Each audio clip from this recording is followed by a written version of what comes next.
बात आती है स्नान के बाद आचमन। तो आचमन कितनी मात्रा में करना चाहिए? कभी तो लोग पूरा लोटा ही पी लेते हैं, पूरा गिलास भर के ही पानी पी लेते हैं। तो सबसे पहली बात तो है कि आचमन करते समय धेनु मुद्रा होनी चाहिए। धेनु मुद्रा किसे कहते हैं? आपका हाथ गौ माता के कान की तरह बन जावे। गौ माता का कान ऐसा होता है, इस तरीके से कान, ये गौ माता के कान की आकृति बिल्कुल ये होती है, इसको धेनु मुद्रा कहते हैं। इस तरीके से हाथ होना चाहिए आचमन करते समय। अब कितना पानी पिए आचमन में, ये बातें कौन बताएगा आपको? आचमन के समय पर जल इतना लें कि ब्राह्मण के हृदय तक पहुंच जाए। चारों वर्णों के लोग, जो पानी है आचमन का, ब्राह्मण के तो हृदय तक पहुंच जाए, क्षत्रिय के कंठ तक पहुंच जाए, वैश्य के तालू तक पहुंच जाए, यहां तक।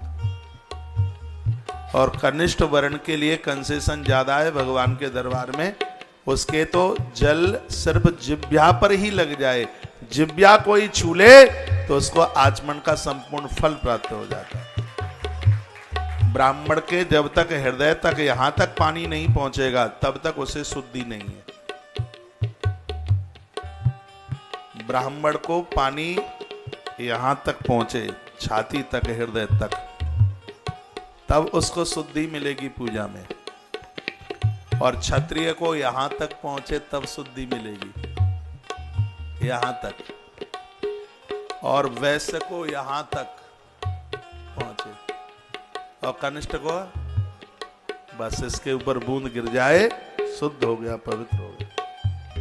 इसमें लिखा है कि आपने 1000 डुबकी लगाई हो, पूजा में बैठने से पहले यदि आचमन नहीं किया है तो वह स्त्री पुरुष पूजा में बैठने के लायक ही नहीं है। धेनु मुद्रा, आचमन करते समय आपकी हथेली गैया के कान की तरह बन जाए, ये है ऐसे। पहली चम्मच जल लिया, ओम केशवाय नमः,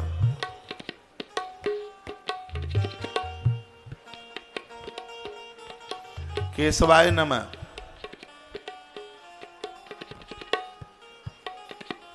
केशवाय नमः बोलते ही जीवन चेतन युक्त हो जाता है। जो मुर्दे को भी चेतन कर दे उसको केशव कहते हैं। और जो कथा में, जो पूजा में आलसी होकर के बैठे होते हैं, वो जिंदे भी मुर्दे की तरह होते हैं। इसलिए आचमन करके केशवाय नमः बोलकर शरीर को जागृत किया जाता है, इसको चेतन किया जाता है। दूसरा शब्द है ओम माधवाय नमः। माधव कहते हैं ज्ञान देने वाला। माधवाय बोल करके आचमन किए जाते हैं, 8 चक्र खुल जाते हैं, अष्टधा चक्र है ना। तीसरा शब्द आचमन में बोला जाता है नारायणाय नमः। जैसे ही तीसरी बार आचमन किया है, उसी समय साधक को कड़ कड़ में परमात्मा का दर्शन होना आरंभ हो जाता है। उसके बाद गोविंदाय नमो नमः बोल करके हाथों को शुद्ध किया जाता है। बहुत लोग आचमन करके हाथ ऐसे ऊपर ले जाते हैं, लोग इतने अपवित्र हो जाते हैं जैसे कुत्ते के मूत्र में डुबकी लगाई हो, इतना अपवित्र आदमी हो जाता है। कभी भी आचमन के बाद हाथ को ऐसे ऊपर लेके मन जाइए, गोविंदाय नमो नमः बोल करके हाथों में जल लगा करके शुद्धि मिल जाती है।